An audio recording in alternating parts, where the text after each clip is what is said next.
And I see it from I like it that I see it from your standpoint, from your point of view. You can see how much fackle I could see. Oh yeah. And I see I completely understand your challenges. I really like the K50 and everything. Um, I I think of it as I used to fly a twin otter. You know what a twin otter is? A Google will tell DHC. me soon. A twin otter is they usually do a lot of skydiving. It's usually a nice high altitude or short field takeoff and landing Okay, I see it. Ah, aircraft. Daviland. Okay. So it's a de Havilland. And I always call that a man's airplane because there's no autopilot and it is just raw controls. I mean, you feel like you're flying. You're not flying on autopilot. You're not You, flying anything. You're just flying raw controls, and it's awesome. you mean like That's what I think, man. you mean like a Robinson R-22? Yes, yeah, like an R-22. I was going to say, well, that's not a shock. That's the opposite of a shock. But I view the shark kind of like the similar. It's a raw man's helicopter it's a man's helicopter. Ain't that the Huey? Oh, the Huey's docile. The Huey kind of malingers, goes here and goes there. Um, the Gazelle is like the Ferrari sports car. You can just you can easily do a 30-degree bank and then bank it 30 degrees in the other direction in a split second, and you're And like, hurl. "Oh yes, it's awesome." But I do like it. That's pretty awesome. Other than the clockwise rotating rotor system, which requires a right pedal instead of left. That's right. Well, Some people pick left, some people pick right when they made the thing. They were all doing the stuff at the same time.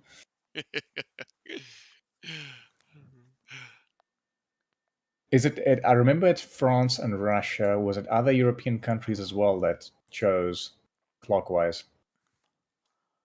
I just think Sikorsky, when he did his whole concept, and Sikorsky started out when he came from Russia, he was like, "I'm gonna do it this way because I don't want to be like them."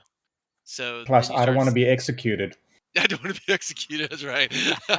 This is not the same as yours. It's not the same as yours. No, but I mean, if he stayed, he would have been, because he was seen as a SARS buddy. So, guys, what I'm going to do is, if it's only going to be two, I think Liminal is still going to join and so forth. I'm going to move us down to the training flight, training flight 1. So, I'm going to log off and then log back in training flight 1. Did y'all update y'all's DCS? I'm doing so now. Okay. Corporate, just remember to remove your mods. Oh, yes. Yes. I double checked on all the mods to make sure that. Let me just make sure. Kill them all and let God sort them out. That's right. Everybody can see my my screen. Gotcha. We got. Excellent. So we're still waiting on Captain how do you pronounce his name? Schmetzi?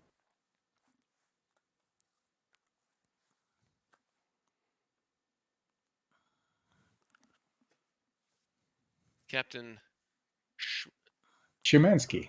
Szymanski. Okay. Captain Szymanski.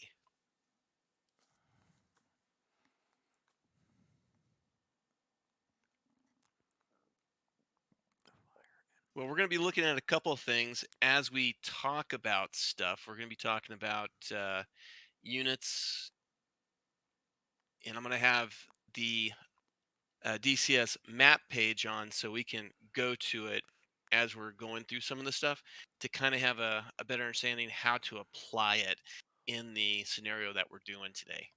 So, but today's going to be really an intense session. We have actual units on the battlefield. You're going to hear comms on the radio. Well, not all comms on the radio.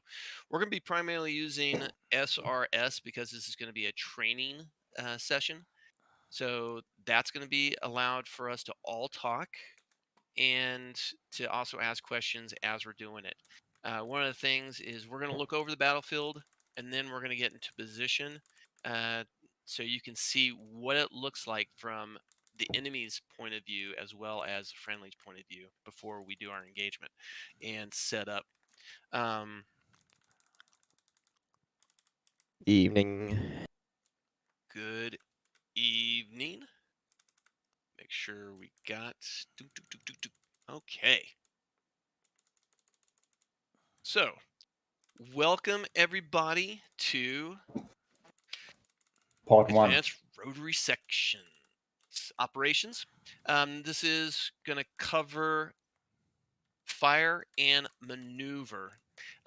If you notice in the title section, it was part one. The only reason why I have it as part one is so you can reference that information located in the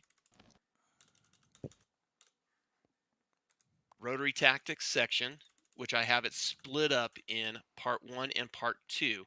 Information's there so you can reference these slides anytime if you want to share them or work with some of your other friends that you are flying with and you want to reference and practice. We also have at the top of this section, we also have knee boards. So we have a knee board section here too that you can download and put into your aircraft so you can have it as a reference at any time. Um, I have that in mine so I can easily give it to others when I'm doing some training. So welcome. So really quick, one of the things that we're going to cover is when you kind of see stuff and I talk about things, these are just common acronyms. Start point, SP, line of departure, RP as a release point, line of advance for friendly units, assembly areas, LZs, and so forth. Also, phase lines. In this section, we're going to be talking about phase lines quite a bit. And then we also have TTPs for tactics, tips, and procedures.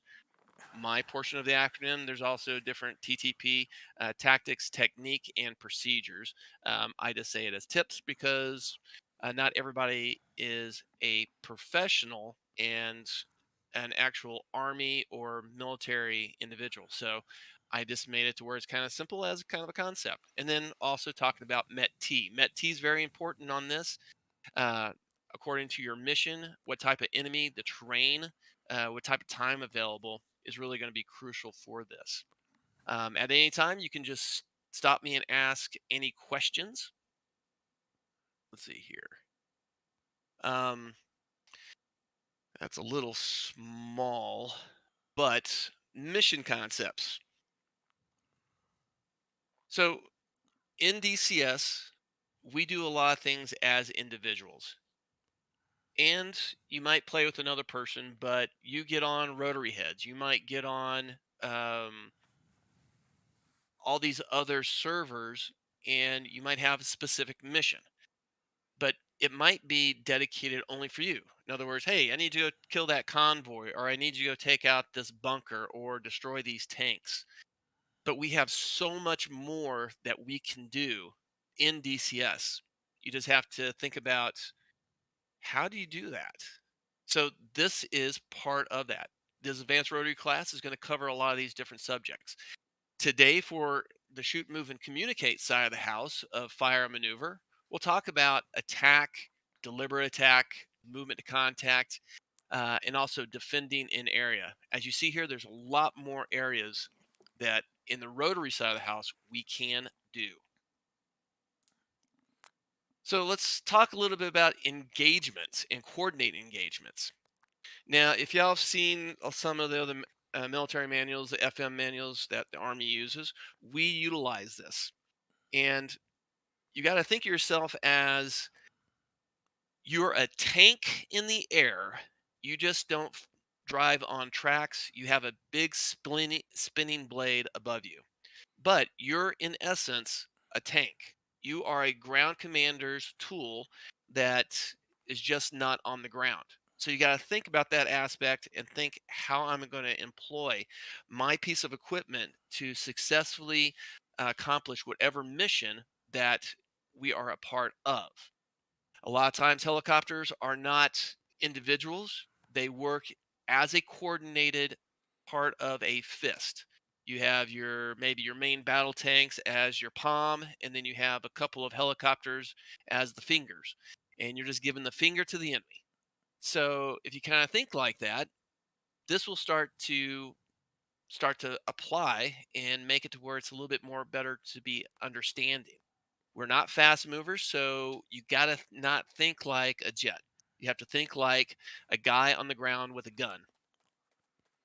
So let's look at the first one, TRPs and so forth. So engagement areas, as you see here, we have 5 different types of engagement and coordinating. We might have the first one, TRPs. TRPs is a very easy, useful tool that is a quick reference. We get to the battlefield, you know your area that you're going to be working in. So, for example, I'm going to go over to the DCS, and we see here this area right here. We might say, hey, there's things here that we might decide that this town have all these buildings. Oh, this big building might be a target reference point. So if we utilize that as a target reference point, we can tell the rest of the flight that we're flying with, hey, you see that building at your 1 o'clock or 2 o'clock? Yes, I see it. I see it. That's going to be a target reference point. That's TRP 1. Why is that TRP 1? Because now, if we see enemy left side, right side, up, or below, we can reference TRP 1 for a quick directional identification. Hey, I see tanks north side of TRP 1. And that might be in reference to maybe some ground guys. And they say, it's there. Well, instead of them saying, hey, I see tanks at grid location, Charlie, Foxtrot, Mike, 1, 2, 3, 4, 5, 6, 7, 8, and then you got to plug it all in and you got to get to it. This allows you to have a quick reference to easily identify a location. So, TRP 1, I see tanks to the east, about 200 meters. Oh, to the east, 200 meters. Hey, there should be something here. You can easily look for it and spot it. That's why we utilize TRPs. So, if we do that, we can identify those on a battlefield and allows us to go ahead and coordinate. Now, if we do that same type of coordination, but then we utilize those TRPs as a split up, then you coordinate and you have coordinates for zones in essence. So in TRP 1, from the power lines east, we're going to go ahead and utilize TRP 30 as this example, and now you can assign areas to your units. So 2 helicopters might be here, and you say, okay, you see TRP 30? Yes, I see TRP 30. You see TRP 10? Yes, I see TRP 10. Okay, um, my wingman is going to take 30 from the power lines. He's got that whole quadrant. The other guy has this whole quadrant. So now you've split up responsibility. And if you have flight of 4 and you turn that into 2 teams, then you could easily break up the areas that you are covering with your equipment, with your eyeball, with your sensors, with your radar, your FCR. You can, in essence, have a better picture and better view of what's happening in your quadrant. We might do a different type of engagement. We might do a fire pattern engagement. In other words, we see multiple units. And as a whole, you as a commander or the lead might say, okay, you see that column of tanks to the north? All right, team 2, you're going to go ahead and you're going to engage them. Team 1, you're going to engage the ones to the south. They're closest to us. And you might even say simple thing of at my command, or you're going to fire at my command. So in other words, you're going to launch your missiles all at the same time to provide that shock and awe instead of piecemealing it. One guy fires and now everybody knows that there's missiles inbound. So then then they start to try to get out of the way and try to duck for cover or try to break contact. So this could be a great concept of you've got this, we've got this, and now we're going to engage at my command. It might also be a difference of you assigning each one. So if I have a flight of 4, I might say, okay, I'm lead. I'm going to take the guys to the south. So I got the 2 tanks to south. Number 2, you have the 4 tanks right west of them. And number 3, you're going to take the trail element for the convoy to the north. And 4, you're going to take the lead element and you're going to box them in. So what did I do? I went ahead and started targeting array. So I made it to where I'm assigning guys to do certain jobs. And then lastly, another engagement concept is using target reference points again. As you see here, we got target reference point TRP 10, 20, 30, 40, or 50. Now we don't say that, we say TRP 10, TRP 20, TRP 30. And then we give our units. Now this is companies right here with the little dash, but what if it is just one dot, which means it's a team or a squad? This could be 2 helicopters, 2 helicopters, 2 helicopters, or even a single helicopter. We see along the road, we might see, for example, let's look at our map, and we see these little things. These are windmills. So we see the windmills. So we can utilize that as a target reference point. Windmill set, windmill set, windmill set, and windmill set. So if we line up on this hill and we look to the south, I could easily say, okay, so team 1, you have target reference point where you see the windmill, and we start counting these off. TRP 1, TRP 2, TRP 3, TRP 4.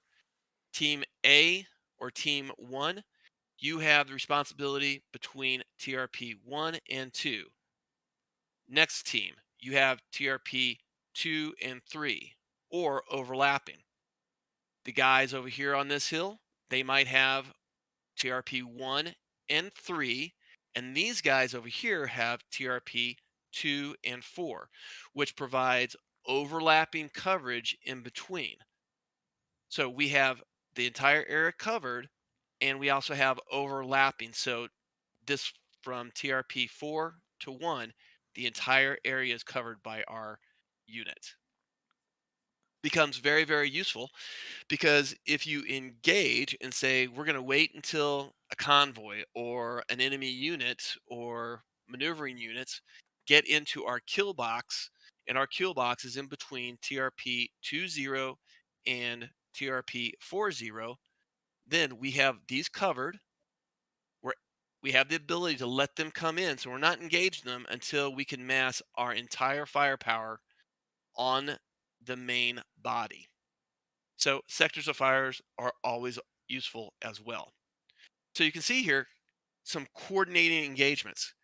If I get to the battlefield, I might decide how we're going to engage because according to MET-T, the mission might have changed or the weather has changed. You don't have the visibility like you do. So originally you had quadrants that you were prior to getting wheels up and going to the battlefield, you were going to say, yeah, team, you've got this quadrant and you've got this quadrant.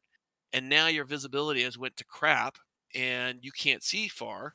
So now you have to change it up. And you might say, oh, let's go ahead and let's slowly move up, but let's utilize these TRPs. We know that we have engagement areas that we can easily see. So, okay. Oh, did something happen? Oh, you're fine for me at least. Okay, weird. My Discord just cut out. Can't see Jack, can't hear. But it works fine on the other servers. Let me just make sure. Well, can you see? Can you see and hear right now? Yep, I can see you and hear you. Okay. Everybody else can see and hear except for Vogue, right? I can see I can everything. see it. Okay. All right, we'll let Voke catch up here in a second. He can catch up on some of the questions. So if we think about that, now let's think about how do we employ that? How do we utilize that in our ground game? So we have offensive and defenses that we're going to be looking at today. Offensive can, in essence, we can have a prepared attack. We might have a hasty attack. We might have a movement to contact, for example. And how are we going to do that? So when we're flying, we are, again, as I'm going to remind you, we are just another ground unit for the commander. So when we get into his plan and we're utilized in that aspect. So let's look at the upper section to the upper right. So we have ground units that are engaging. It might be a weak flank or a weak location that we can break through the enemy's fortifications. So we're going to have ground units push through there. And the ground commander might say, I want the helos to, in essence, preoccupy the other units so they don't relocate and close that gap that the ground units create. So our mission might be not to destroy everything, but to keep their heads down. So we might engage and we see a unit and might engage, but we want to get them preoccupied. So that would be a deliberate attack, prepared, and probably even a hasty attack, maybe an opportunity to attack. Then we have a movement to contact, the lower right. And that might be a good example of the ground commander has us in place at a location and says, okay, if there's any enemy on the north side of phase line red, then what I want you to do is I want you to engage them. I want you to deny them the opportunity to come through and cross phase line red. So your mission might not be to destroy the enemy. It might be to focus them to go into a different direction. So you have other units that have more heavy armor or might have field artillery or other assets that we can kill them. Or you might be also denying them the ability to maybe go through that gap between the two hills.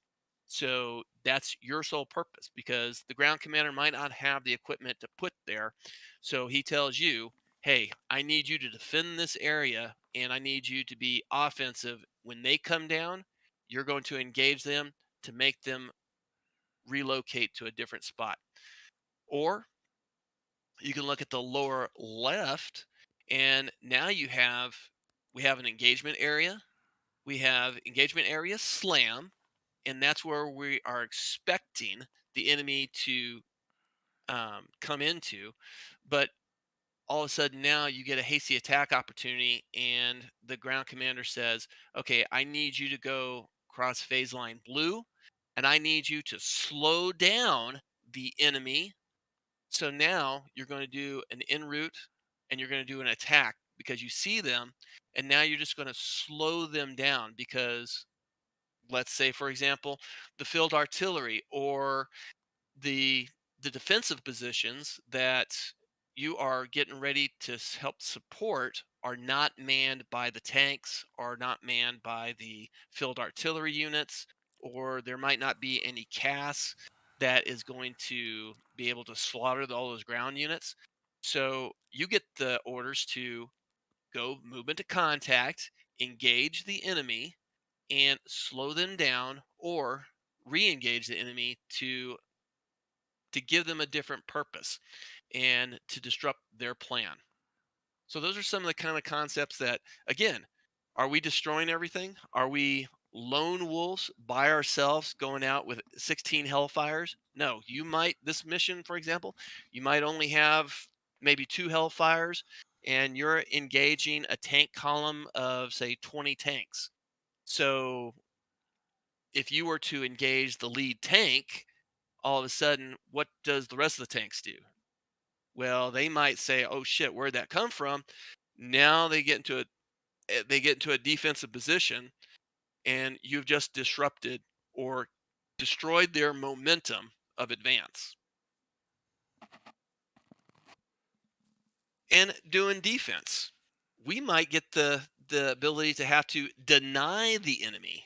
So if you look at the area on the lower left, we might get the commander to say, okay, so we have a known area of interest. We know that the enemy is possibly, we got word that there's going to be 2 to 3 columns or maybe a company or a battalion size element that is massing. And we know that they want to get past phase line alpha because their objective is to, say, secure a weapons factory, or say their mission is to secure this vital town that has a power plant. And we know that the terrain really allows them to go down in between a valley.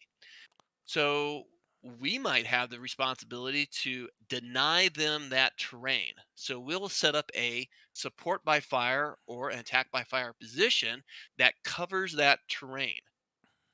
If the enemy comes into it, now we're going to go ahead and let's see here. I think wait 1 second, guys. I think Volk just dropped back out. He's going to try to come back in.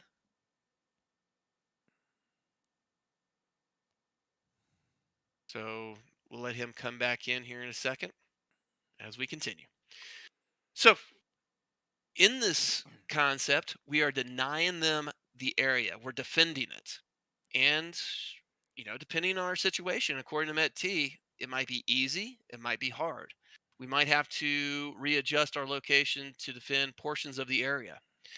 Or we might utilize terrain and deny the area. So we now go on the right side, we cross a line of departure, we have our routes, and we are going to secure ourselves over near a ridge line. And again, we have an engagement area. So we're going to defend engagement area kick. And by doing that, we position ourselves to defend it. And this might be the whole simple fact of we're not firing a shot unless the enemy comes into that engagement area. But we are in position to support the ground units that might be to the north, might be remaneuvering to the south, or they might be coming up from the rear. So from RSP, we have ground units that are moving forward, and all we're doing is defending that hill to make sure that no enemy is on the other side of that hill to allow the ground forces to get into a position.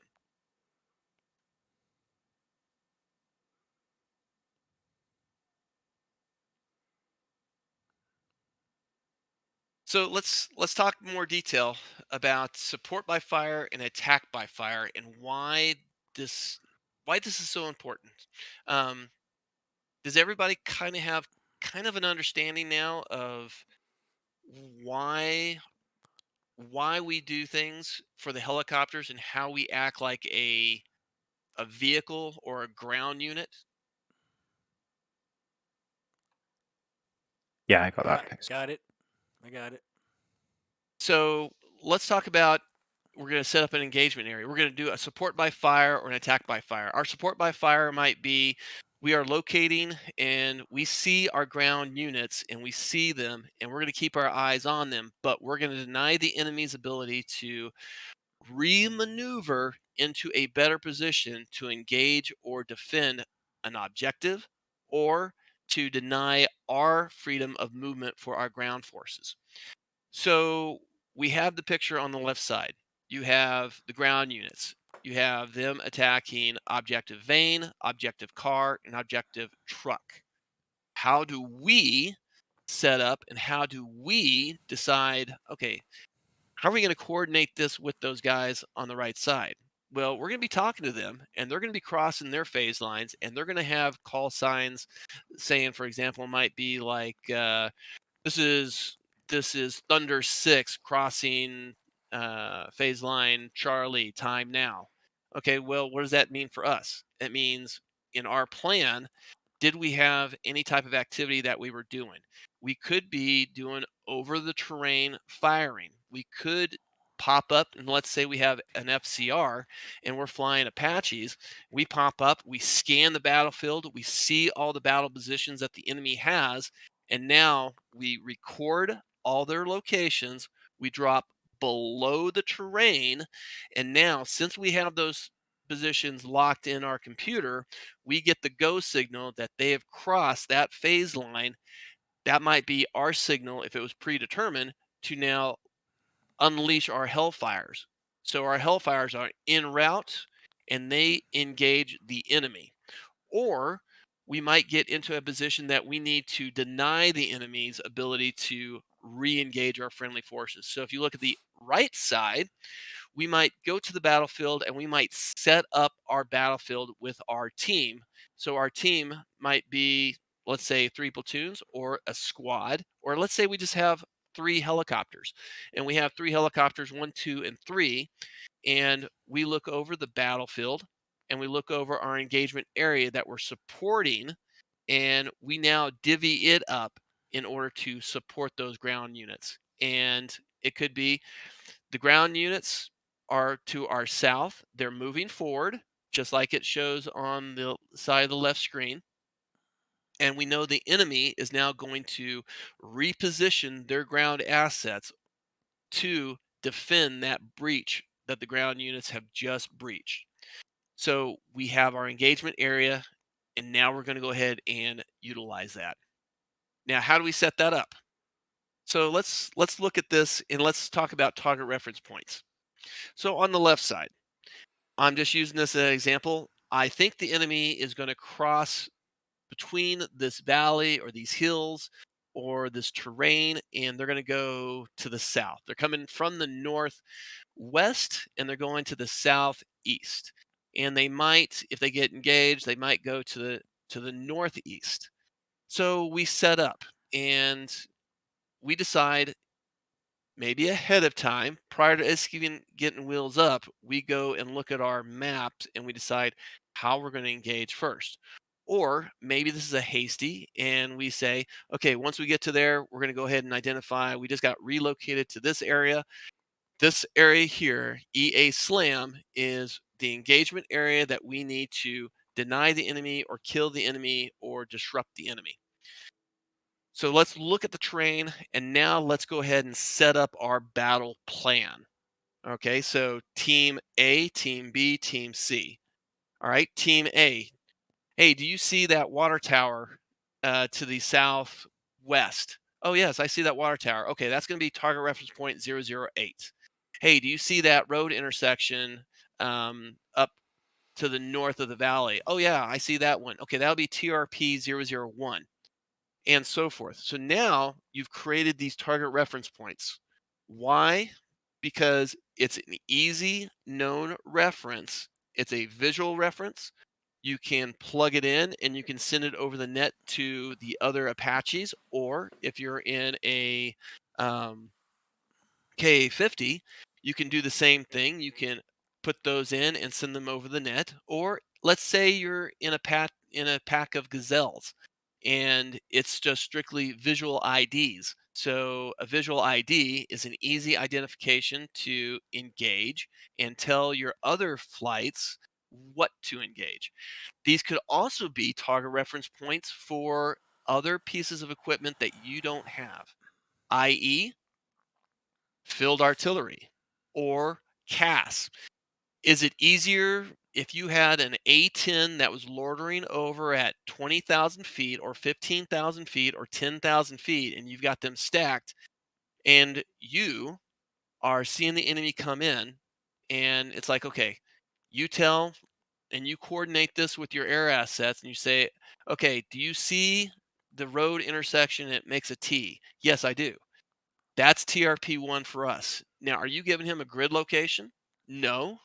You're not telling him, okay, do you see the road? That is grid number Charlie Papa 1, 2, 3, 4, 5, 6, 7, 8.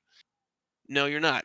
You're given a really quick location for him to identify. So in the heat of battle, if you start seeing the convoy and you're engaging other units and you see a break in the formation for your enemy, and now they're going to try to bypass your engagement zone, You could easily call for fire support from field artillery. You could easily call for CAS and say, hey, I need you to engage the units north of TRP 1. They're about 500 meters. It's about 20 tanks. They're moving to the east. Engage them. We're still engaging the guys with the south. Did you tell him how to engage? No. Did you give him freedom to maneuver to engage that? Yeah. Did you make it an easy reference for him to engage those units? Yes, because it's an easy identifiable feature. A lot of times we'll use smoke. Hey, do you see the smoke coming from the 3 tanks that we just destroyed? Yes, I do. That's TRP 1. Okay, everybody knows it. Everybody's doing their engagement. And now you doing other stuff, and then you see enemy over near that or north or south of it. You can easily say, hey, flight, I need y'all to readjust, engage all the units south of TRP 1. Okay. So you've already identified it. You did not have to give a grid coordinate.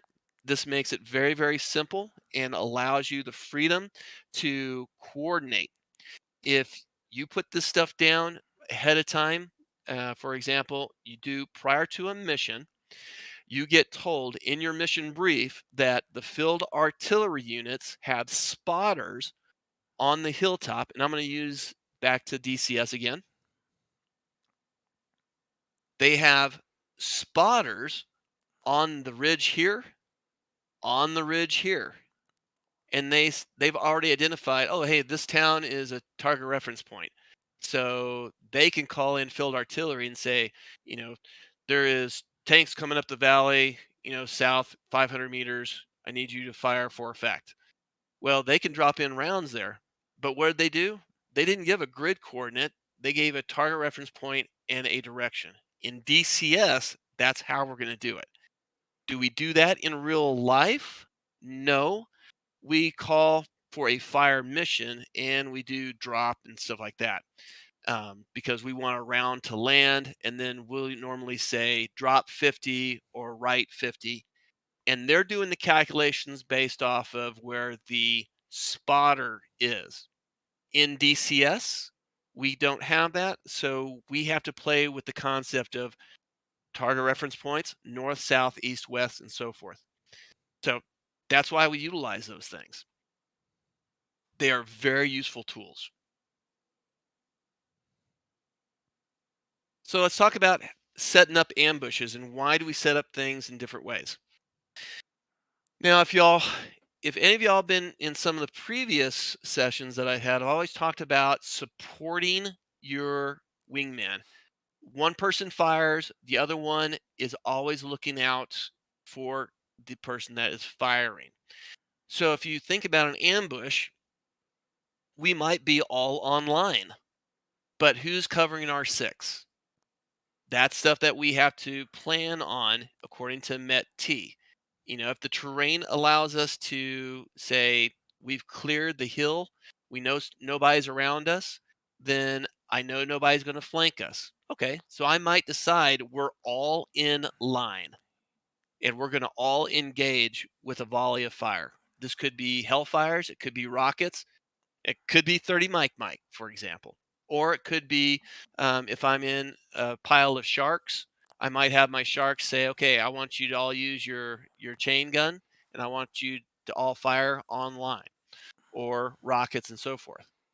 On the upper right side, most of the times, if I was a commander, this is how I would operate. I would operate with 2 elements moving forward. They're going to be the guys that are engaging while myself is in trail behind, so I can maintain eyes on my teams so they don't get engaged. And so we're not surprised.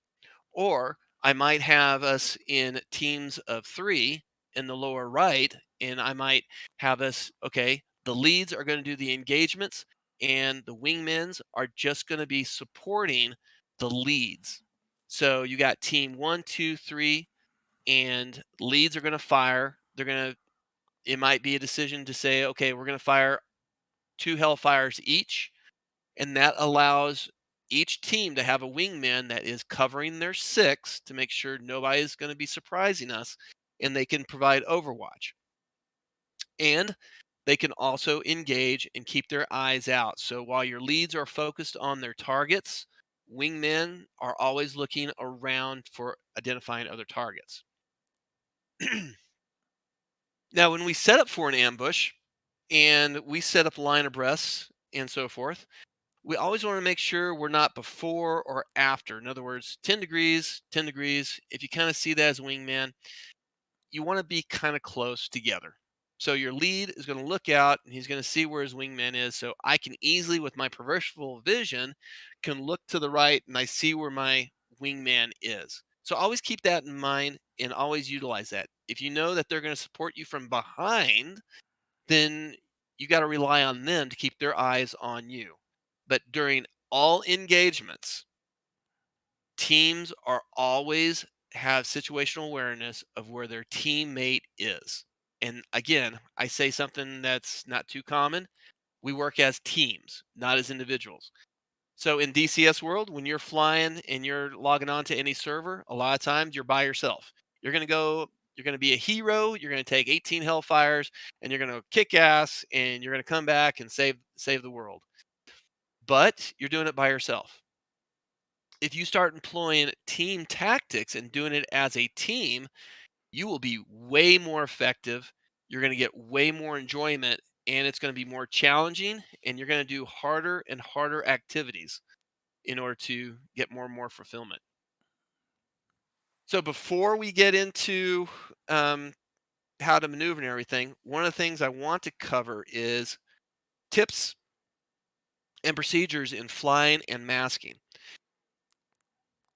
Excuse me. When we are flying and we are doing these shoot, move, and communicating skills, and we are firing and we are maneuvering into different positions to engage the enemy, we have to utilize terrain to our advantage.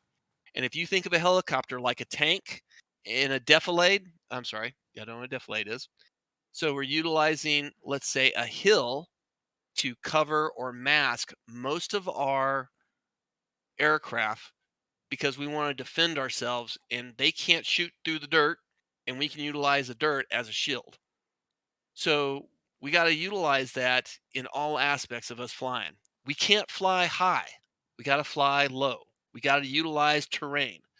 Terrain is going to save us or it's going to kill us. If we fly over a hill top, we are easily seen compared to flying around a hilltop. If we fly around a hilltop, we're not easily seen. We don't create a silhouette. We also have the ability to move right behind laterally around that silhouette. So those are things to consider. So always keep this in mind. And in DCS now, I wanted to include the picture at the lower bottom called Cloud and Dust Reduction. We do see the rings and when we're in a desert environment of dust. And if you're flying a jet overhead, you will easily, at 20,000 feet, you will see helicopters if they are close to the ground and they are creating a big ring of dust. I see it all the time now. I love it because it makes me think now, how am I going to maneuver in a three-dimensional space to make sure that nobody sees me, especially those from above? So last thing to consider is, so in the airport environment, we're going to be flying out at 500 feet. Once we get outside of the airport environment, we're going to climb up to 1,000 feet. But once we cross over some areas, we're going to then now consider we're in the battlefield environment and all our flying is going to be 500 and below. And if we're going to be traveling together and we know that the enemy might be in the area, then we're going to start flying at 250 feet. And then as we get closer, we'll travel overwatch. And if everybody remembers what traveling overwatch is, that is you're overwatching or protecting each other. And then our bounding overwatch is now we're utilizing terrain and we are going to terrain. So one gets set, the other team might maneuver to get into a better fighting position. So always remember that. So as we get into the battlefield, I shouldn't see anybody ever be flying above 500 feet because missiles can kill us. We want to utilize terrain to defend us. And when we're traveling, really quick, a quick reminder, we have different types of traveling formations. We have free cruise, which allows us to not have to worry about our second helicopter, for example. You're in essence in our blind spot. I don't have to worry about if I have to bank left or right, or if I pull up or pull down or slow down. You're not going to run into me. I don't need to see you. If I see you, then I'm having to pay attention to you. So I want to avoid being in the person's 45-degree field of view. So that shows an example of when we do a free cruise, it allows you freedom to maneuver. When we do a staggered left or staggered right, I want you to also, when we take off today out of the airfield and we're on the runway, I want you all to be close. We don't fly in formations that are a mile apart. We fly in tight groups. Why do we fly in tight groups? Is because that's less of a silhouette. If we have multiple helicopters, let's say 4 helicopters, and they are, let's call it 500 meters apart. So 5 helicopters, 500 meters apart. Now, if somebody looks to the left and they see us from a distance, they see a column of helicopters, and it's easy to see compared to if we are close together, say within 3 to 4 rotor widths away, then we look like maybe one helicopter. We don't give the illusion that we're large. So then we have our echelon left, everybody knows echelon right, and then we have line formation or ranger file. Now, the difference on the battlefield might be we'll fly to, say, the battlefield in a staggered formation. And then we get close to terrain and we're going to go down and we're at 250 feet or less and we're having to get to our battle position. We might decide to say, okay, terrain does not allow us the freedom to maneuver. So we're going to go a ranger file or a line formation.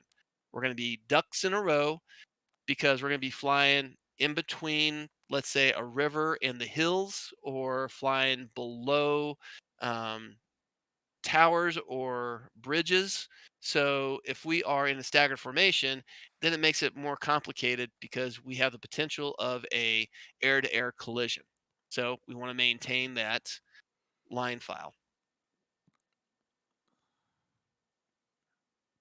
So last thing that I wanted to talk about is when we're doing support by fire and attack by fire, we can be, in essence, another field artillery unit. Let's say we had rockets. We don't have missiles, but we have rockets.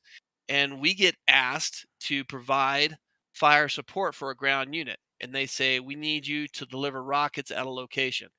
So we might be over near a hill and we might lob those rockets to create a diversion. Or maybe we're firing rockets into an area that we want to deny the enemy to maneuver. So we have the responsibility to also act as a field artillery unit, and we can. Or we also call in for field artillery, and we might give us a salute report or a spot report. Everything goes into making it simple, simple, simple.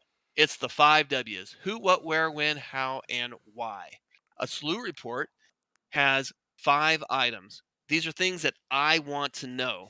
If I'm the ground commander and you are flying in the helicopter and you see the enemy, you're not engaging them, but you see the enemy, you don't just engage the enemy, you want to report the enemy. So you want to give that spot report. Line 1, the size. I see a platoon size element, or I see 20 tanks. They are moving to the south, or they're static, or they're stationary, or they are in a defensive position. They're located TRP 2, 200 meters, or at this grid location, or at this known point on a map. The unit size and uniform. Oh, hey, it looks like it's a it looks like special forces. They're there, or it looks like air defense units that are there. time that you observed them. Now, if you spotted them with your FCR and then you verify them with your camera, and then it's like, okay, I see them, I count them. Okay, let's relocate and let's see if we can see a better spot. Maybe we don't see all of them. So it takes you 20 or 30 minutes to relocate. You get to a better spot, and now you see that it's actually double the size. But you don't know where that other unit that you just identified, you don't see them anymore because they went somewhere else. That's why you need to have that time of where you saw them. Because for a ground commander, that tells me something. You said, hey, 20 minutes ago, I saw 20 tanks. They had 2 air defense Shokas with them. They were moving on the road. They're located south of this town, whatever it is. The unit itself looks like it's the main command cell.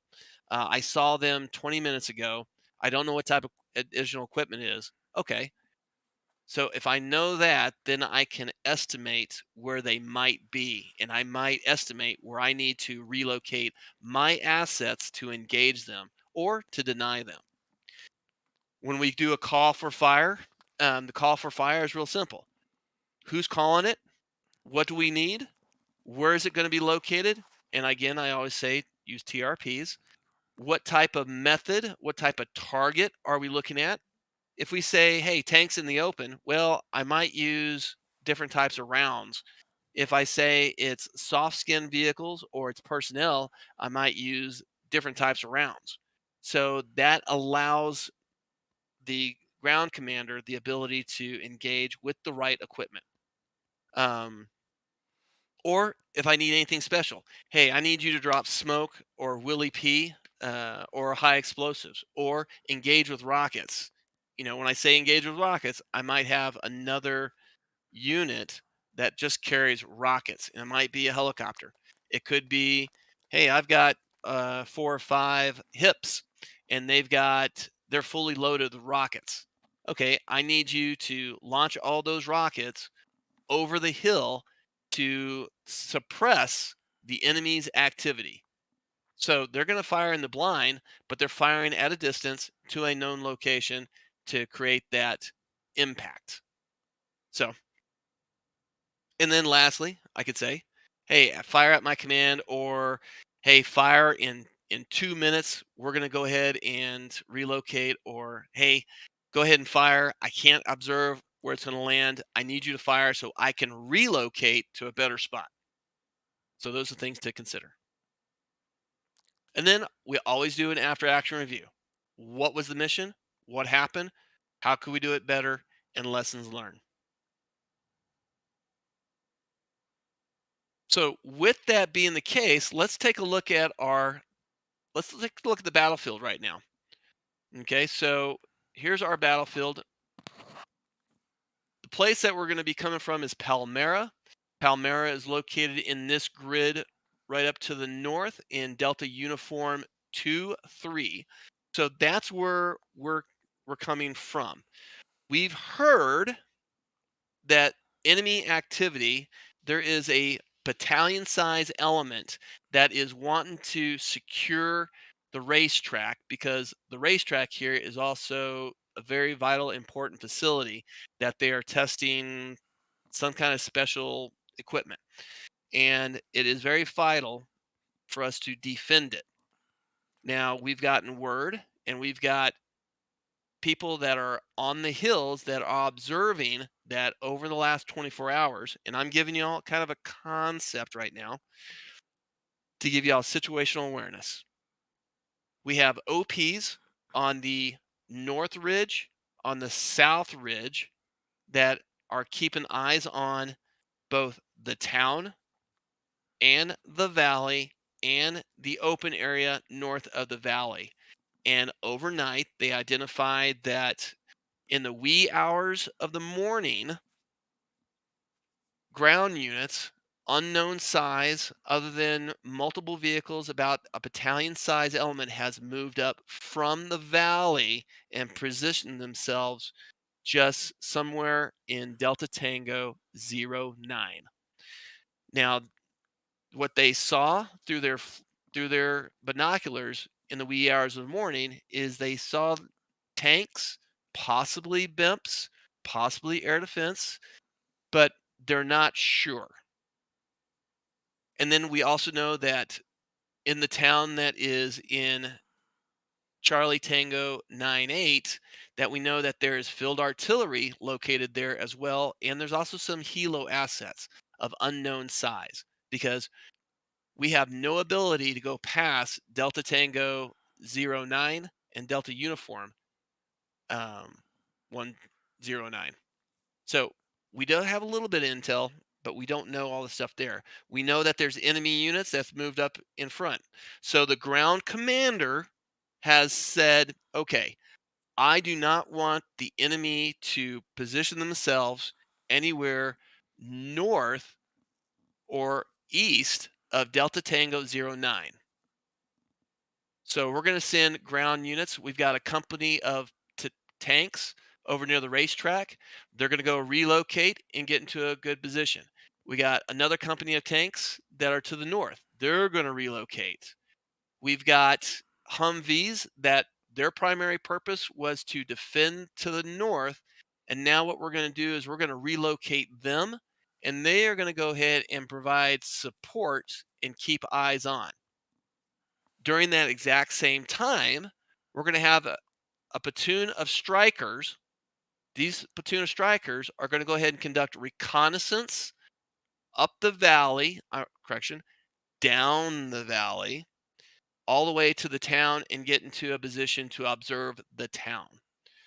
So our mission would in essence be get into a position of support in order to support ground units coming in and field artillery units if needed. The field artillery units have already identified areas that they've already plotted. We've got OPs, or observation point people, that have designated spots and given them to the field artillery unit. We've also designated phase lines in case the enemy has assembled. We want to deny them certain accesses. So one is phase line orange. We want to ensure phase line orange. If there is no enemy activity near phase line orange, then we know that area is secure. And then our tow Humvees are going to ensure and keep eyes on that. We want to deny the enemy's ability to go in that direction. We know if they do, then they're kind of boxed in, and we don't think that they're going to want to go in that direction. So we expect them to want to go in the open area. By that being the case, the ground commander has said, okay, so I've got phase lines. If they cross certain phase lines, we're going to do certain activities. So phase line red is going to be power lines. So we expect the enemy to not be at phase line red. If they are, things have gotten a lot worse than what we expected. We expect the enemy to be west of phase line red. So we have a phase line. We have phase line white. Phase line white is, if you look at the town, we utilize that as a target reference point. So phase line white, we have set up there. We have field artillery units that's already plotted in target reference point white as well. If the enemy crosses that phase line, then our spotters are going to go ahead and call in field artillery. So there'll be field artillery rounds landing there. Same goes for phase line blue. If phase line blue is achieved by the enemy, then we know that the town that's right there, that facility, is now going to be threatened. So we want to make sure that that turns a turning point for our ground commander. Our tanks are going to maneuver into defensive positions to ensure that they can engage anything crossing phase line red, but they are being defended in front of phase line white and blue. So they're just getting to that point and let the field artillery do most of the work. Our backup is, we have anti-tank platoon that's scheduled in that town. They are strictly as a backup. And that backup there is going to be, in essence, if anybody breaks through, they're going to go ahead and engage them with theirs. They have a responsibility of enemy activity crossing phase line gray to engage them. So what do we do on the battlefield? We've created an engagement zone. We've created engagement area. We've also created phase lines for decisions to happen. We are a part of the ground commander's mission. So what would you think our mission would be? You think our mission would be to destroy everything here? No, because our field artillery units cannot reach anything here. Our field artillery units are positioned so they can bombard pretty much from this grid line this way to the east. So we have to keep that in mind. Do we reposition our aircraft here to deny them the ability to maybe outmaneuver us and go around? Maybe. Do we position ourselves to the south and utilize the terrain here to engage the units? Or do we clear this area and then we set up a fighting position here? Now, our goal is to do similar to this right here. So what would the ground commander say? Me as a ground commander, I would give you a mission of, all right, I need you to relocate, and I need you, if we can spot the enemy and we can see them, then if my ground units are not in their defending positions to engage the enemy, I need you to slow them down. So you're going to do a movement to contact, and you're going to regain the advantage of slowing the enemy's progress. So that might be we fire a couple of rounds, we take out maybe a couple of vehicles. If they stop, cool. We might relocate. If they don't, we might slow them down enough until they get into a position that we call in field artillery. Field artillery does more damage than what we will do in a large area. Now, do we fire all of our weapons? No. We always, I would say 9 times out of 10, I will go ahead and hold off. Once you get to 50% of your weapons expended, I would say we are no longer combat effective. Why are we no longer combat effective? For that mission is because now we need to tell the commander we are now red on our equipment. And if we are red on our equipment, that tells him that we can't engage anything anymore, because if we completely run out, he can't utilize us. That makes a decision for him to say, okay, I need you to fall back to a better position, or I need you to go to this location instead. And now tell me how many rounds you have so I can utilize that more effectively. I might have you be on standby as a backup. When we get onto the battlefield, we're going to look at things like, okay, what can we utilize as target reference points? We might decide, and this is what the ground commander has done, is each set of these windmills, because the wind progressively comes up here, so it's power generation. We utilize these as our phase lines, maybe for the enemy. So the enemy says, hey, when we get to this one, we're going to do this. When we get to this one, we're going to do that, and so forth. So we have to think about that, and we can also utilize that. Just because the enemy uses key terrain or key features to do a coordinated attack, we too can do that. So when we get to the battlefield, we're also going to do the same thing. We're going to look at the battlefield and we're going to identify things and so forth. So looking at this, and your mission is to identify where the enemy is. If they cross phase line red, to disrupt the enemy, slow them down until our tanks can get into position. That would be our mission. So we got the 5 W's. When do we do it? As soon as possible. What are we going to do? Our mission is to disrupt the enemy's activity or disrupt their plan. How are we going to do it? We're going to do it with either Apaches. We're going to do it with Sharks. We're going to do it with scouts like the Gazelle. I mean, remember, all you have to do is fire 1 round. Or you can even do the simple thing of you've got Hueys, you've got rockets on the Hueys, and you freaking throw a couple of rounds of rockets. You're disrupting their activity. You're telling them they've been seen. Now they need to defend themselves because something has happened and we're trying to jog their game plan and trying to jar it. Or we might be in hips or hinds, and we're going to do that. So those are kind of things to consider. When do we need to do it? We need to do it as soon as possible. Why do we need to do it? We need to do it to disrupt in order to allow ground commander to in place his ground forces into a better defending position. So we just did the 5 W's. The who, what, where, when, how of a mission statement.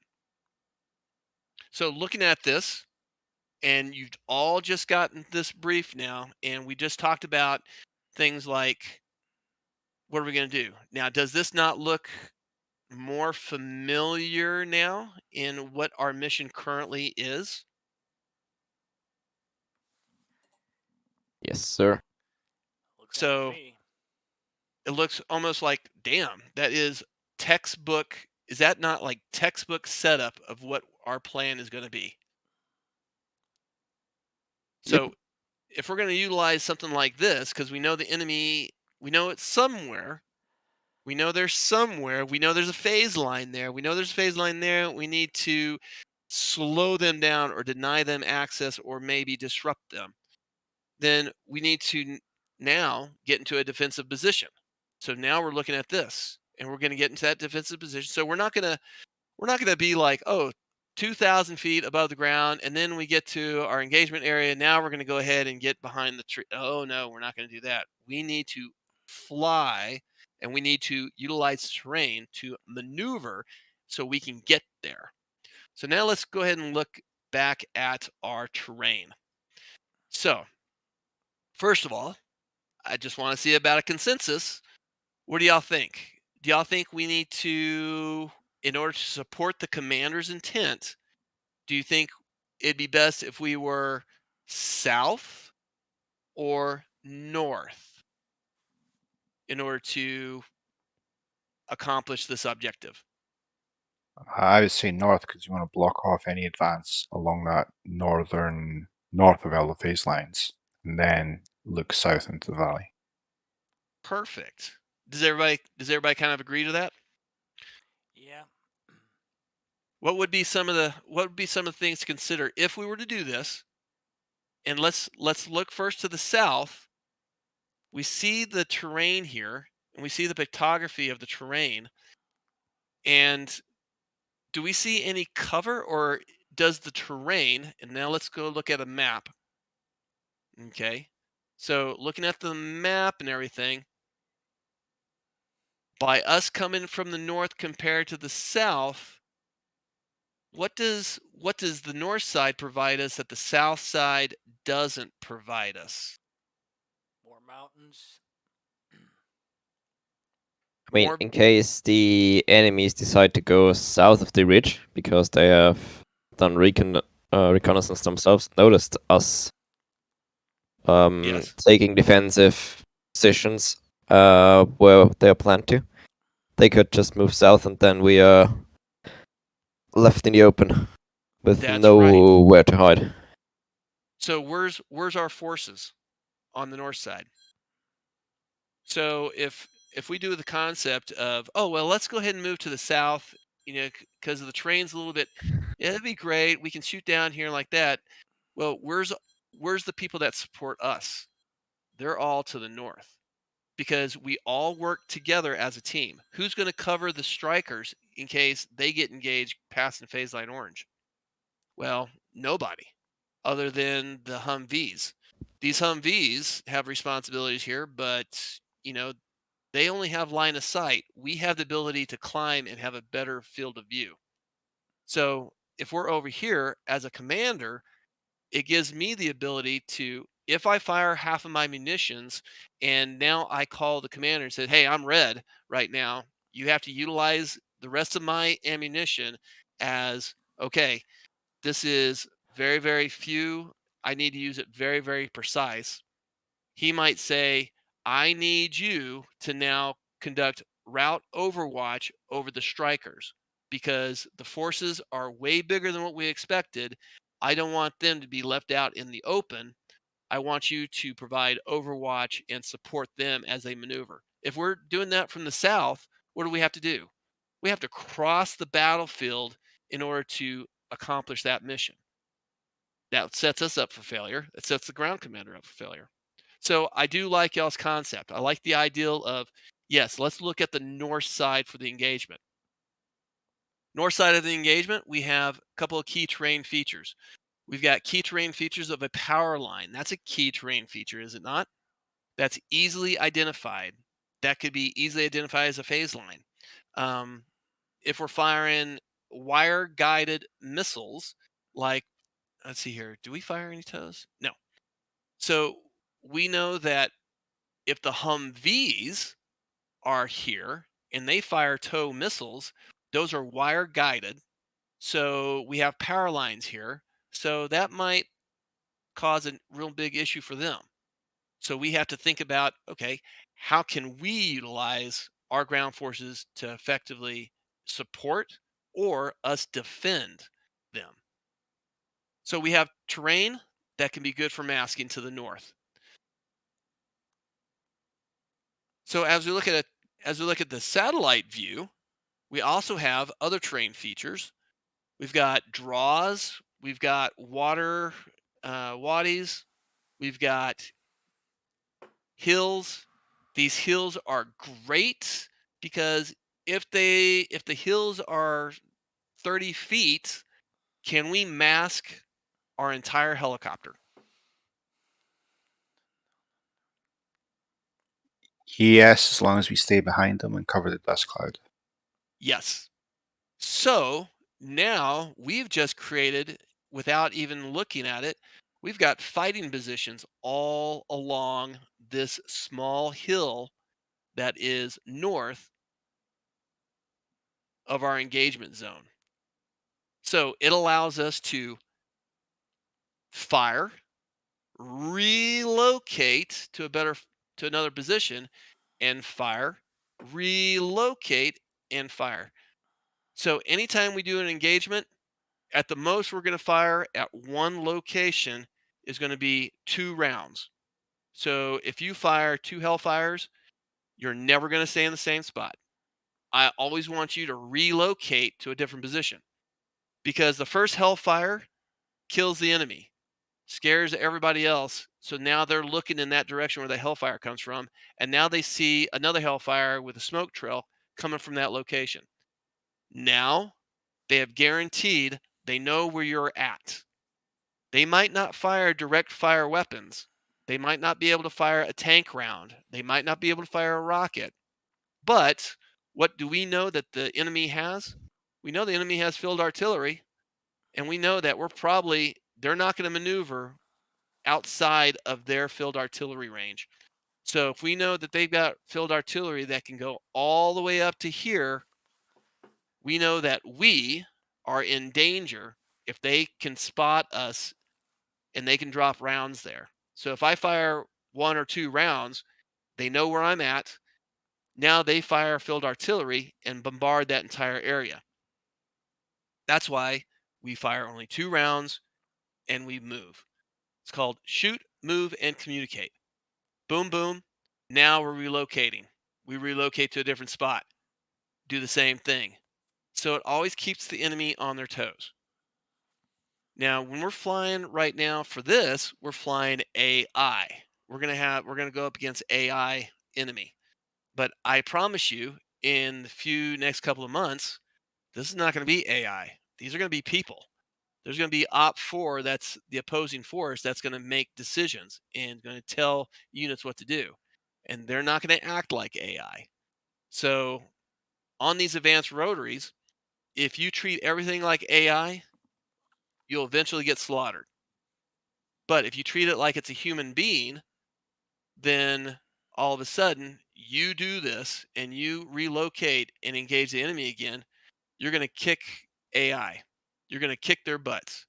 If it's Op 4, you're going to kick their butts.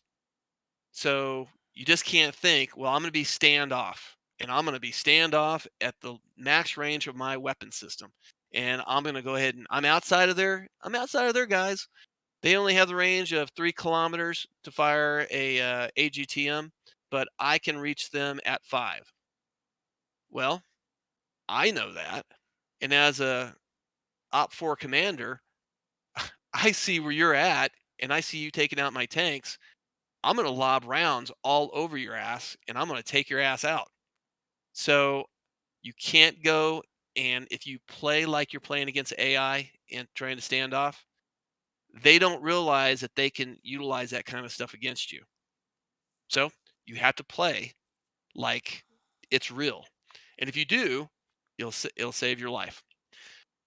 So we see that terrain and we're going to utilize that terrain. I think that's a great idea to do support by fire positions. You're close enough that you can easily fire a Hellfire. You're close enough that if a ground unit says, hey, I need you to put 30 Mike on this convoy on the road, you can get there within 15, 20 seconds and put those rounds on target. So we'll utilize that. Now, us flying to the battlefield, we're going to fly to the battlefield and we have 2 smokes along the road. So we know that we can follow this road, we can see the terrain, and so we know we're going to be on the north side of this entire open area and so forth. So for this scenario that we're going to be involved with, those 2 smokes are going to be our gate. That's our gate for this engagement area to the southwest. Now, what we're going to do today is we talked about how to look at the battlefield and how to utilize your aircraft as teams. And we're going to discuss that as teams. But first thing, what we're going to do is we're going to get in the aircraft and we are going to fly down this valley. So why are we flying down this valley right now? Because I want to first show you what the terrain and what things are going to look like. And we're going to see where the enemy is. They're not going to shoot at us. So we're going to see what we're up against. Now, we would have intel. We would have a Reaper or somebody that says, hey, these are units here and so forth. So we would have that part of our brief prior to doing this engagement. But I want to first show you, and as we fly, we're going to see things. We're going to see the battlefield from our aerial point of view. We're going to go to our location here along this ridge and see the objectives and see what our target reference points from our point of view and see how easy or how hard it is to pick out things. And as we're flying and we get stationary, I want y'all to also look and identify what would be good target reference points. Is that easily seen? Can we utilize that? And we're going to come over here and develop that game plan. We're going to fly it and develop it. Once we have kind of figured out as a group how to do this game plan, then we're going to go ahead and relocate and we're going to actually start the mission.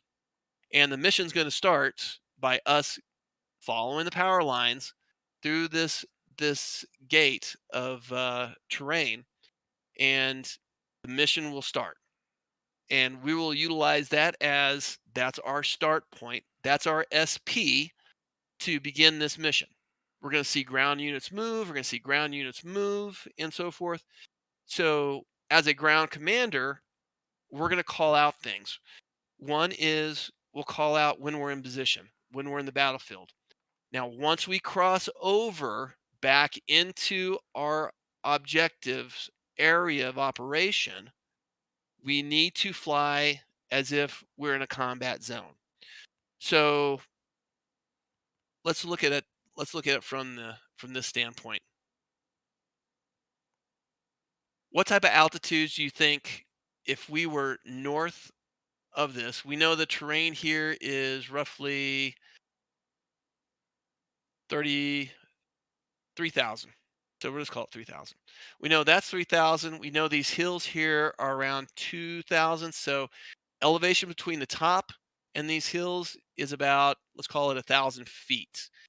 So we have to estimate, and we have to think about, what if you were the enemy, what would the enemy do in order to support his ground units? If I was the enemy, I would put air defenses up on this hill as well. I've got air defenses.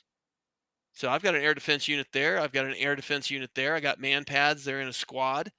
So if I'm going to deny the enemy's ability to fly any aircraft here to support their ground units, do you think the enemy would do the same thing?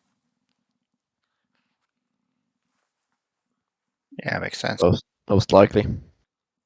Do you think the enemy would have his air defenses with his convoys coming in here, or do you think he would put them in a high terrain to make sure that if there was any fast movers over here, he could smack them down? Depends Yeah, on you which want to have assets them. he's got available. Yeah. So we have to think about, okay, what is the enemy going to do? I would say if I'm flying high and he's got some man pad or somebody that's up in the hills here, I'd say I'm be a good chance to get smacked.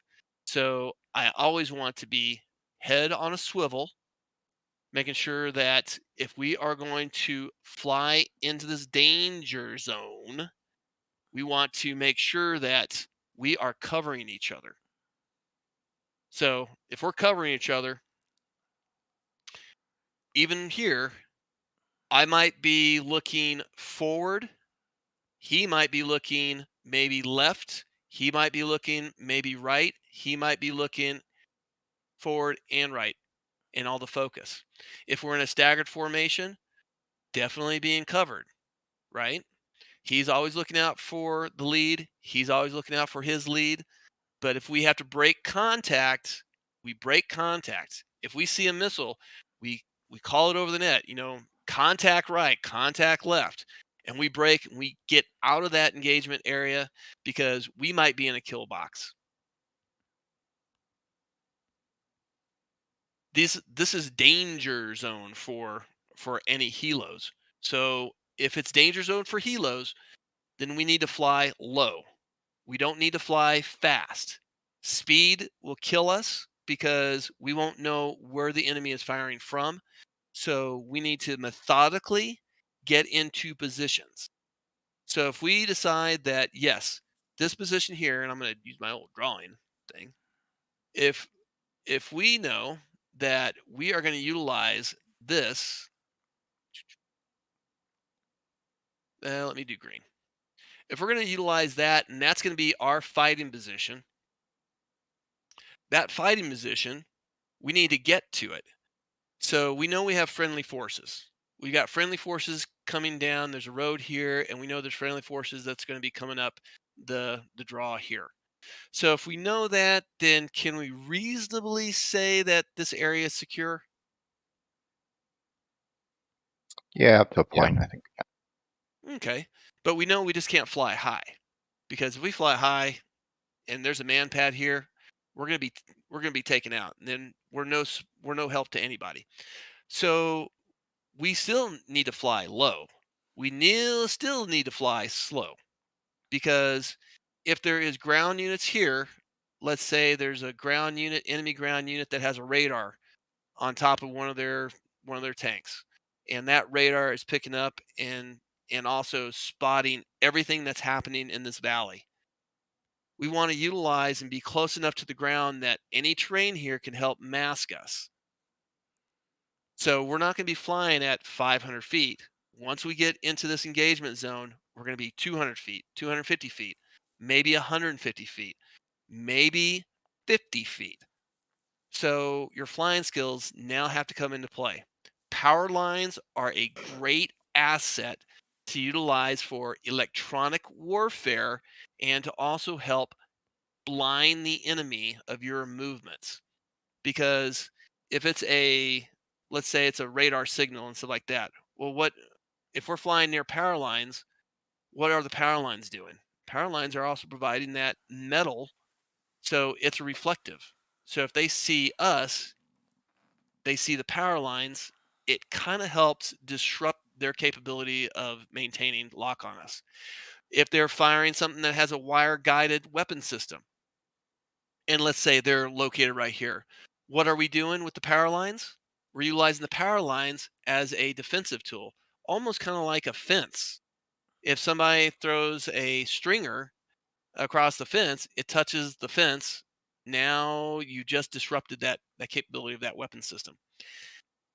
We do the same thing. We utilize all the terrain features on the battlefield in order to help us accomplish our mission. So we know that right here, there we go. We know that there's power lines right there. So those power lines are how tall on average? 150-ish feet. 100 feet. Okay. So if we're no greater than 150 feet above the ground, are we utilizing this as also a defensive measure? Yeah. So we'll utilize that. Is it an easy identifiable feature if we're flying to keep that in our sights? Yeah. So do we need to follow a map? No. Because we know that this terrain feature right here, we know that this power line is going to go, and it's part of our phase line. So if we know that that terrain feature is a part of our phase line right here, then we know that, hey, if we stay on this side, we're covered. Bad if we're on the other side. So utilizing our map skills, our map reading skills, and utilizing our situational awareness, if I was in a Huey, if I was in a Gazelle, and I did not have a map, or if I was in a Hind or a Hip, and I don't have a map with me, do I have the terrain that allows me to easily identify where I need to go and what do I need to do and not be at? Yes. So again, mark one eyeball. We're flying this to get into position. We're not using our sensors to locate the enemy right now. We're utilizing our sensors to identify is any enemies in the AO. So once we start this mission and we start from the north side in the open area and we come across and we see our Humvees with tow missiles on them, then we can actually get our game face on, get our game hat on, and start flying as if we are engaging and going to go into a hot zone. As we do that, we clear the mountains. We want to put our sensors on to make sure that did the commander, is he correct? Is there any enemy in phase line orange? No. Okay. Now we'll go ahead and continue. Ground units will start their continuation of their mission. We'll get into our fighting position. We'll identify. And does this mean we're always there? No. Does it mean we need to relocate? Yeah. We might do a simple thing of we relocate into a good fighting position and we start setting up our battle positions. We know the enemy is coming from somewhere on the southwest, but we can recon or reconnoiter the terrain to find the best spots to set up for a battle position. Just like what the tanks are going to do, the tanks are going to move forward and they're going to get into a good battle position. We are going to do the same thing. We're going to go ahead and fly up and we're going to identify our terrain features. We're going to say, hey, this is a good battle position. We might mark it on our map. We might mark it in our HSD. We might mark it on, if we're flying a Shark, mark it on our map on the Shark and say, we'll call this battle position, we'll say 3 battle positions. So this will be battle position 3. So if this is going to be battle position 3, and we say this battle position here, this is battle position 3. And we come over here and say, hey, this is really good. And oh, by the way, we're right next to a team. This team has a Stinger right there. So it's got a man pad. It's a squad right there. And that's a good battle position. They're in a good fighting position too. and they're also near a phase line. Okay, let's do this one here. Let's go ahead and do this one as a battle position here. So we'll use that battle position. So that might be battle position 2. And then this one here, we know the power lines, so we won't cross the power lines, but we might decide that, hey, let's push just a little bit on this side. And we might say to ourselves,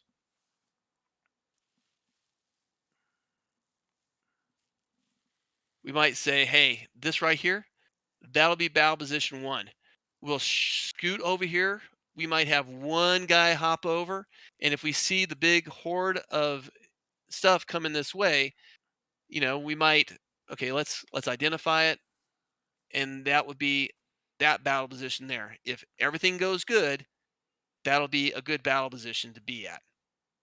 But if the enemy crosses this red line and it looks like they're crossing, then we might relocate and we see where this town is or this facility. Oh, hey, look at all this terrain. So this might be our primary battle position. So looking at this one here allows us lines of movement. So we can do this direction. We can also do this direction here. Okay. Same here. Now, what are we utilizing? We're utilizing terrain and we're utilizing things on the ground to be easily identifiable. So we'll see how these windmills look. We'll see how these towns look. I mean, look at just by doing that, what's that town? It looks like that town is a good boundary point for us. These two towns here might be a good boundary point for this position. This position here might be a good boundary point from this one here to our phase line. So if anything comes in here, we can have freedom to fire. We're going to see this stuff when we get out there and look at it. Those are kind of things to kind of consider. So do we have any questions so far? And it's a great time to ask why set up like this? Why utilize your aircraft in pairs and in teams? And why are we doing what we're doing? I mean, we're not going out there by ourselves and destroying the enemy. We're a part of the fist. We're just one finger in a big scheme of things about to bring the hammer down on the enemy. So What questions y'all got? In today's practice, we're just going to do a walkthrough first and before you run. Yes. Okay. That's just to establish all the TRPs and everything, to have a good eyes look at what everything's going to be located at. Yes. In the run phase, then okay. And then so this was the crawl phase. Crawl is to see, okay, we talked about it. We talked about how to utilize units to accomplish an objective.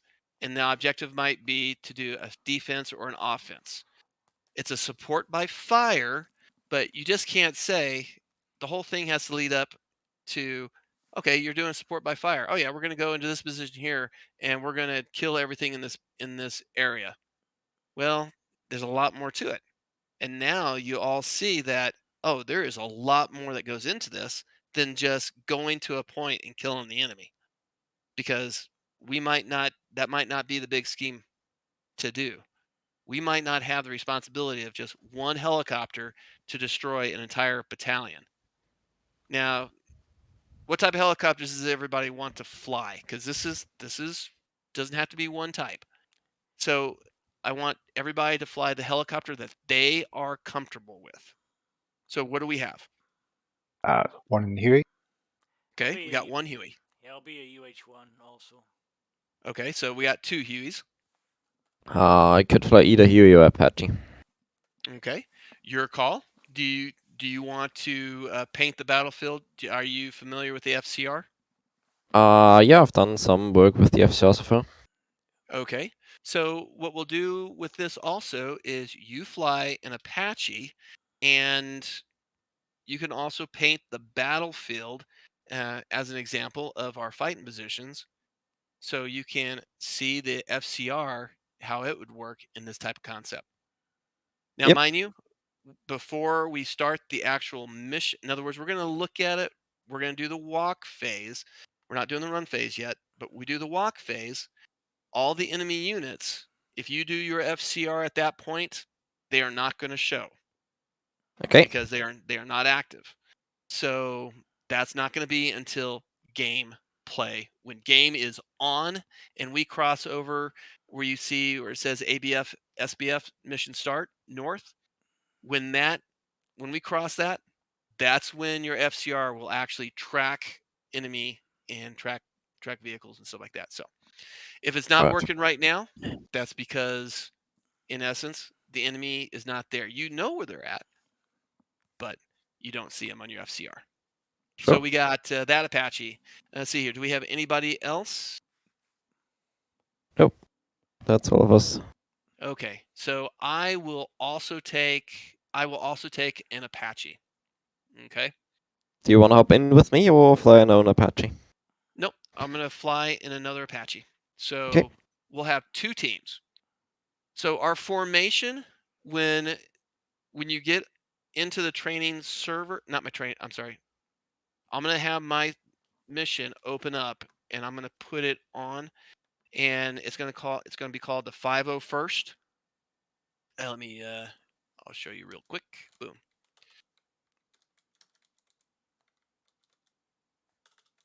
It's going to be called the 501st Aviation Battalion Training. Password is going to be 1234. And I also have in the mission when you look, sorry, when you, let me go back.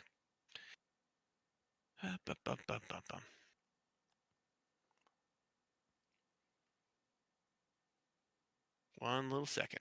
I'm going to have everybody take a quick break because I'm going to go ahead and put that. So Back in a minute. you can load your SRS on, but we're going to be talking Discord, but everybody can also hear on the same frequency like that. So I'm going to have the SRS on, but we're primarily going to talk Discord just because this is training. Okay.